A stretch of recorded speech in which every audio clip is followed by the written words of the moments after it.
Good morning, everybody. It is Cathy Haig here at the Magical Urban Vegetable Garden.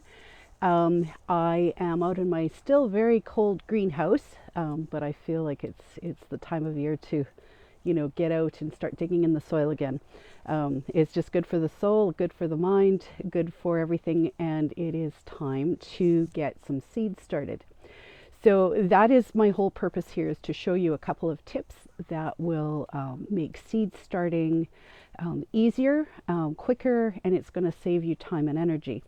So there's a couple of different things to consider here when it comes to seed starting. I know some of you are really new, and so you're not sure what you should start with at all in any capacity. I'll post some information about, soil and good ways to get seeds started, like in dirt and all that.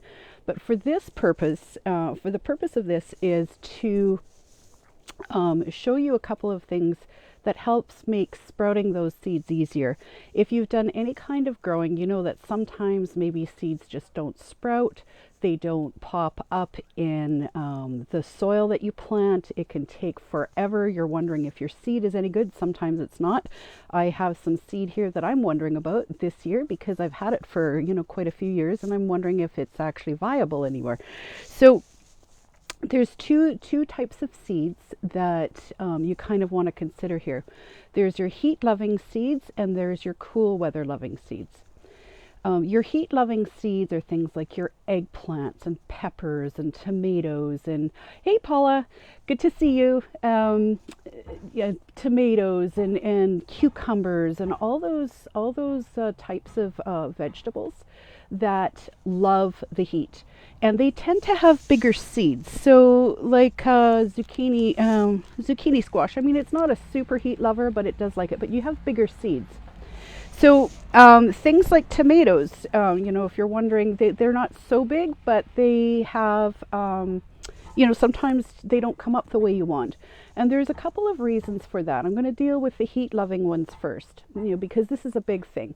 I have to get mine started this weekend because I need my transplants ready to go out in the greenhouse and everything in April. So you want 6 to 8 weeks for your plants to get as big as possible, right? And be ready to go out into the outside world. And it's really frustrating when you plant a bunch of seeds, maybe like in a seed starter tray or whatever, and then nothing comes up, or only a few come up, and you're wondering why. So here's what I learned actually from my father-in-law years ago, who grows fantastic tomatoes in his greenhouse for the last 40 years.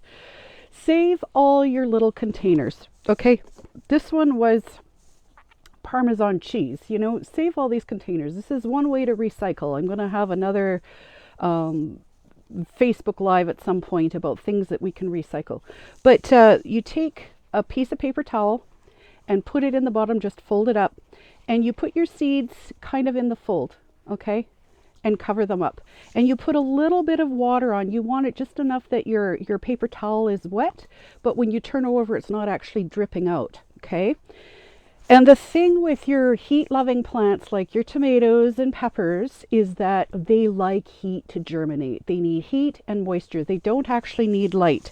So when I'm talking a warm place, I'm talking, put it on top of your fridge by your stove where maybe there's more heat, or like above a heater. You're not looking to cook your plants, but honestly, I take and I set all my containers and I label them. I have a marker. Usually I have like tape or something so I can reuse. I've discovered that I'm out of tape, so it's one of the things I got to go to the store and get. But with these two, it doesn't matter if you just mark it on the lid, right? Because they're a reusable but disposable sort of item in the household. So I mark what kind of seeds, and they go downstairs on the ledge by the wood stove. Okay, it's toasty warm, and they love it. And what happens is, within a couple of days, for sure within 4 or 5, you're going to have seeds sprouting out the wazoo if the seeds are any good, right? And if they're not, you're going to know you've saved yourself taking and planting all those, wondering what the heck is going on, and not being able to figure out, you're wanting to dig them up. It's like, is anything happening down there? And I think maybe a lot of the problem is when we plant in trays and in dirt, we don't keep them as warm as well. But doing it this way eliminates all that, like if you're wondering if your seed is any good, dump a bunch in there, see if any of them sprout. If they don't, well, you haven't wasted more than, 2 minutes of your time actually putting them in. And if they do sprout, depending on the size of the seeds, it's easy enough to get your seedling trays ready, and you can take I like using a pair of tweezers, and you just take and pick them out and just plant them in the little holes, spray it down and keep them damp, and then you can put them under a light or in a bright sunny window or whatever it is you have going on, and you have a much higher success rate than if you're doing it in a more conventional way. So I hope that helps. But the other thing too is also the kinds of plants. Now, that works well for heat-loving plants, and especially seeds that are a little bit bigger. But what happens when you get little tiny seeds? I don't know if you can even see how tiny those are in there. These are celery seeds, and they are minuscule. It's like mustard seeds. They're so tiny. What do you do if you're not sure if the seed is good or whatever? Get a pot of dirt, kind of gently pack it down, and then add on top, water it so that any sinkage happens first, and then finish up on top. And I'm not talking patting it down hard, but making it so that, when you add water, it's not sinking. You ideally want anything you plant to be, within about a ½ inch of the top of your pot.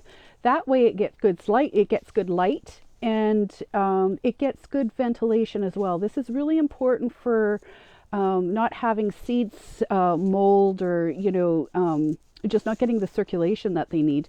If your plants are sinking down from the top of the pot, there's just a lot less going on in there.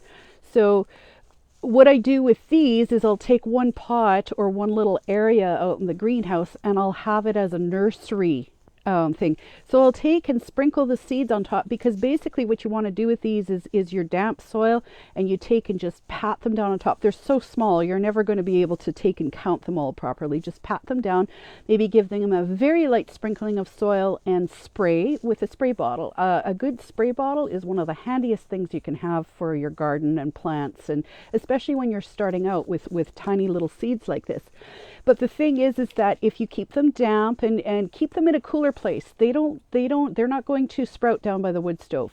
They like it cooler. They're a cool, cold weather sort of plant. They like it much damper. So even though they like bright light and sunshine, they're not going to do well in the heat that you give your tomatoes and peppers and eggplants. Okay, and within a few days, you might need to give them a bit longer. You might need to give them even a week or two, depending on the type of plant.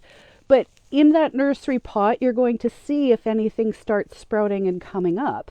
If it does, once it gets its first little set of leaves or whatever, you can take and transplant them into your nursery seedlings. If your seed's no good, then you really haven't wasted a whole lot of time, right? So I want you to be able to have a really fantastic garden this year. And, we're all busy. We're all under stress. There's so much going on this planet. Time is a commodity for all of us, and we all feel pressure. This is one way you can cut down, on your planting and seeding, with just about everything. And, make sure that your seeds are good. If they're not, you can move on and replant very quickly, restart some new ones very quickly. And, you haven't waited 2 weeks and then figured out that maybe your seeds aren't any good. So I hope this helps. And, thank you for being here. I can't see if anyone's leaving comments, but whether you're watching this now or later, if you have questions, absolutely leave a comment below. Let me know if this helped. Let me know if you have questions or this didn't address something that you are trying to figure out, and I'll do my best to help you out. So thank you very much. Make sure you subscribe to this page if you haven't already, because we're going to be doing more stuff like this to help you, have a really productive garden this year. And blessings and light. Bye for now.